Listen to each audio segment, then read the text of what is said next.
আমার একটু হলিক্স দাও না, চেটে চেটে খাবো।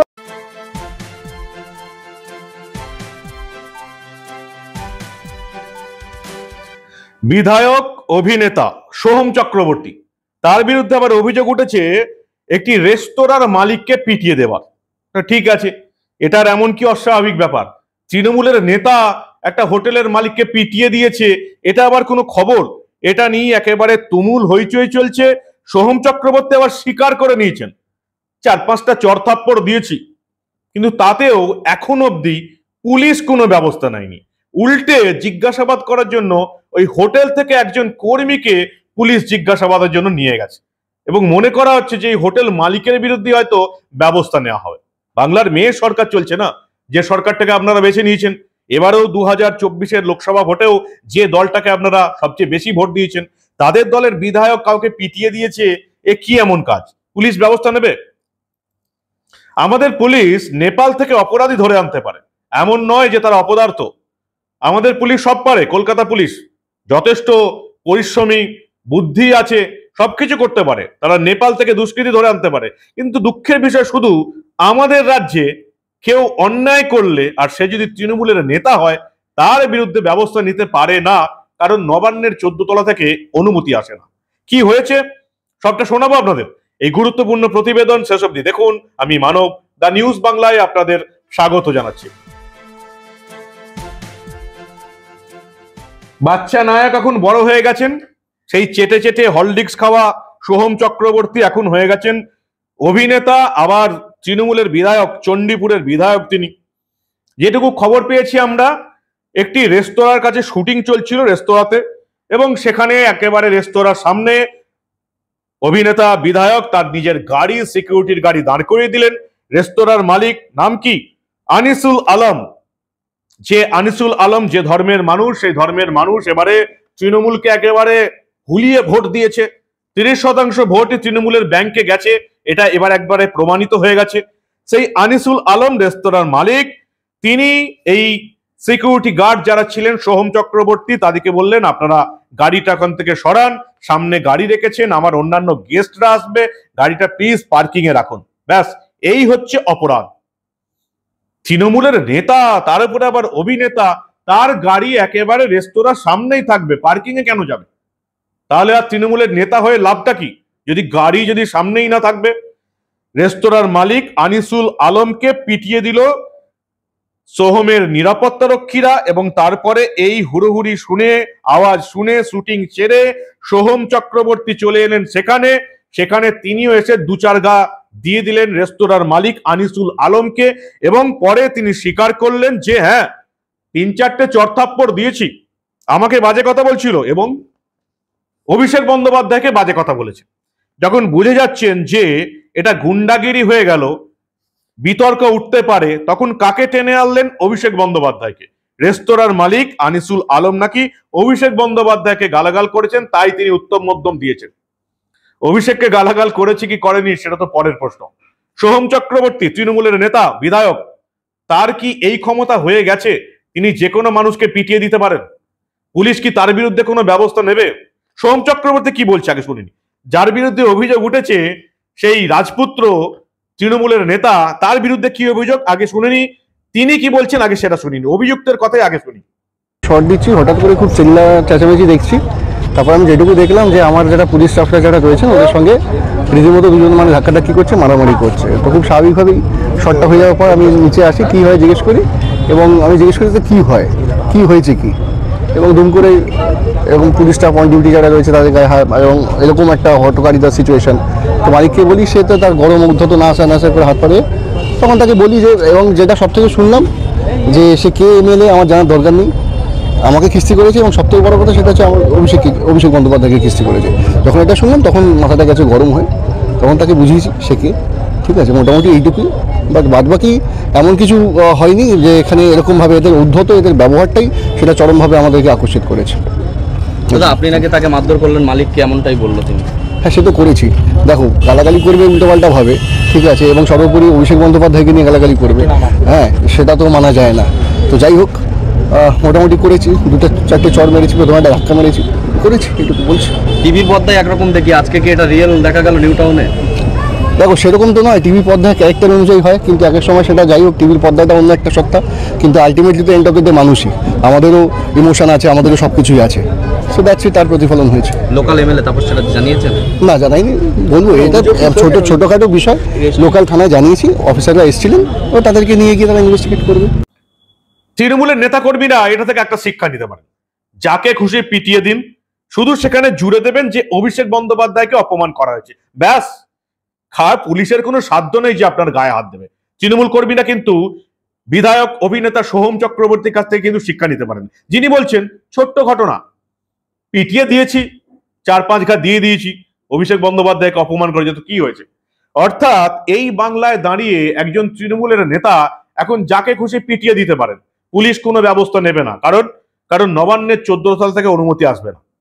আর যে সংখ্যালঘু ভোটের জন্য মমতা বন্দ্যোপাধ্যায় এবারেও 29টা সিট পেলেন লোকসভাতে, সেই সংখ্যা গুরুই হোক আর সংখ্যা লঘুই হোক, আনিসুল আলম তাকে পিটিয়ে দিলেন অভিনেতা সোহম চক্রবর্তী। কিল, ঘুষি, চর সবকিছুই চললো। আমরা দেখতে পেলাম একেবারে নাক ফুলে গেল, চোখ ফেটে গেল, তাতে কি এসে গেল? তৃণমূলের নেতা, তাকে আপনারা গাড়ি সরাতে বলেছেন, মারবে না। সোহম চক্রবর্তী পরিষ্কার স্বীকার করছেন, গালাগালি করবে, অভিষেককে নিয়ে বলবে, আর মেনে নেওয়া যায় না সেটা। 4টে চর মেরেছি, ধাক্কা দিয়েছি, অভিনেতারাও মানুষ, আমাদেরও আবেগ আছে। সোহম চক্রবর্তী, বাকি বাংলার পাবলিকের যদি আবেগ জেগে যায়, তারাও যদি ধাক্কা ধাক্কি করে এবং 4টে চর মেরে শুরু করে, তাহলে কি হবে? সেটাই হচ্ছে সবচেয়ে বড় প্রশ্ন। শুধু কি তৃণমূলের নেতারাই নিজের হাতে আইন তুলে নেবে? এই বাংলার পাবলিক যদি নিজের হাতে আইন তুলে নেয়, তাহলে তৃণমূলের নেতাদের কি হবে? সিসিটিভির ফুটেজে সবকিছু ধরা পড়েছে, মারধরের ছবি জানিয়েছেন এই রেস্তোরাঁর মালিক আনিসুল আলম। তিনি পরিষ্কার বলেছেন তাকে মারধরের যে ভিডিও, সেটা সিসিটিভি ক্যামেরায় ধরা পড়েছে, পুলিশের হাতে তুলে দেবেন। এটা হয়েছে নিউ টাউনের সাপোর্টজি এলাকার তার রেস্তোরাঁর সামনে। সোহমের পার্সোনাল বডিগার্ড বা সিকিউরিটি ছিল, তারা বলছে আমরা পুলিশ, এখান থেকে একটাও গাড়ি সরবে না। আমি বললাম বাবু, আমার ব্যবসা বন্ধ হয়ে যাবে, একটা গাড়ি জায়গা দিচ্ছি, তোমরা সরিয়ে নাও। এটা বলতেই ওদের যে স্টাফরা ছিল, ওদের মধ্যে 7-8 জনের মধ্যে আমাদের স্টাফদের সঙ্গে বতসায় জড়িয়ে পড়ে এবং আমাদের স্টাফকে গালিগালাজ করতে থাকে, জামার কলার ধরে মারতে থাকে। এমন অবস্থায় আমি সঙ্গে সঙ্গে গিয়ে হাত জোর করে বলছি, ঝামেলা করো না, এখান থেকে মিটিয়ে নাও, লোকাল থানায় ফোন করো, কেওয়াস মিটিয়ে নাও। বলতে একজন এসে, ওদের স্টাফদের একজন এসে আমার মুখের কলার ধরে বলছে, জানিস সোহম হচ্ছে অভিষেক ব্যানার্জির বন্ধু। আমি বললাম দেখুন, হাত জোর করে বলছি, অভিষেকের বন্ধু হোক বা মোদির কেউ হোক, আমি ওইসবে ইনভলভমেন্টে যাচ্ছি না। আমার গেস্ট আসতে অসুবিধা হচ্ছে, একটা পার্কিং সরানোর জন্য আমি বলছি। তো ওদের স্টাফরা বলছে আমরা পুলিশ, একটা কিছু করবো না। দিয়ে ওরা রীতিমতো আমাদের স্টাফদের এক এক করে ধরে মারতে লাগছে। এমন অবস্থায় সোহম উপর থেকে উঠে এসে বলছে, কে বলেছিস? তুই বলেছিস? হ্যাঁ। কেউ কোনো পরিচয় জানলো না, কিছু করলো না, সঙ্গে আমার বুকের কলার ধরে এইখানে একটা ঘুষি মারলো। ওনার 7-8 জন বডিগার্ড ছিল, তারপরে এক লাত মারলো, আমি ওখানে ফ্লোরে পড়ে গেলাম। আমার ভিডিও ফুটেজ কভারেজ আছে। একজন অভিনেতা এবং এমএলএ, একজন জনপ্রতিনিধি এইভাবে একটা সাধারণ মানুষের সঙ্গে যদি ব্যবহার করতে পারে, গায়ে হাত তোলে, তাহলে উনি কিসের প্রতিনিধি? আজকে লোকাল থানাকে যখন আমরা জানছি, লোকাল থানা আমাদেরকে ডেকে নিয়ে গেল, আমাকে কিছুক্ষণ বসালো, কিছুক্ষণ বসিয়ে একটা কাগজে লিখিয়ে নিল যে আমার কোনো এলিগেশন নেই, না হলে আমার কেস করবে। আমার রেস্টুরেন্ট, সোহম আমাকে বলছে তো রেস্টুরেন্ট কালকে বন্ধ করে দেবে। এত বড় হুমকি দিয়ে গেল। সমস্ত কিছু ভিডিও ফুটেজ আছে এবং আমার স্টাফরা যাদেরকে মেরেছে তাদের সঙ্গে তোমরা কথা বলতে পারো। এইরকম যদি জনপ্রতিনিধি হয়, তাহলে দেশের অবস্থা কোথায় যাবে, রাজ্যের অবস্থা কোথায় যাবে? যিনি নিজে হুমকি দিচ্ছে রেস্টুরেন্ট বন্ধ করে দেবো, একজন গেস্ট হিসেবে আমি অ্যালাউ করেছিলাম, সেই ক্ষেত্রে আমাকে ফ্লোরে মেরেছে, লাথি মেরেছে। আমি একজন এখানকার ওনার হয়ে আমার এইরকম অবস্থা, তার উপরে হুমকি দিচ্ছে। এবং ওদের কিছু স্টাফ 7-8 জন আমাদের রেস্টুরেন্টের টি শার্ট পরে রয়েছে, সবাই চিনতে পারছে রেস্টুরেন্টের স্টাফ, তাদেরকে ধরে মারছে। শুক্রবার এই ঘটনা শুনে হইচই পড়ে যায়। ইতিমধ্যে সোহম স্বীকার করার পরেও কোনো পুলিশ ব্যবস্থা নেয়নি। ঘটনা চাপা দেবার অভিযোগ উঠছে যে পুলিশ এবার এই ঘটনাটাকে চাপা দিতে চলেছে। বিধাননগর কমিশনারেটের টেকনোসিটি থানার পুলিশ এখন অবধি এত বড় ঘটনা ঘটে যাওয়ার পরেও কেউ অভিযোগ দায়ের করেনি। কি করে অভিযোগ দায়ের করবে? রেস্তোরাঁ তো চালাতে হবে, অভিনেতা সোহম চক্রবর্তী দু চারগা দিয়ে দিয়েছে সেটা তো ঠিক আছে, কিন্তু এরপরে যদি তার বিরুদ্ধে অভিযোগ করতে যায় থানায়, তাহলে তো রেস্তোরাঁটাই বন্ধ হয়ে যাবে, তখন কি হবে? পেটে ভাত জুটবে না। তাই আপাতত এই বিধাননগর কমিশনারেটের টেকনোসিটি থানার পুলিশের কাছে কেউ কোনো অভিযোগ করেনি, এটুকুই জানা যাচ্ছে। কিন্তু এই রেস্তোরাঁর মালিক আনিসুল আলম কিন্তু বলছেন তার কাছে ভিডিওর সিসিটিভি ফুটেজ আছে, সেখানে সোহম চক্রবর্তী কি কি করেছেন সবকিছু উঠে এসছে। সোহম স্বীকারও করে নিয়েছেন, শুটিং চলছিল, চিৎকার শুনে ছুটে আসি, নিরাপত্তা রক্ষীকে উনি ধাক্কাধাক্কি করছিলেন, এরপর অভিষেক বন্দ্যোপাধ্যায়কে যা খুশি বলে।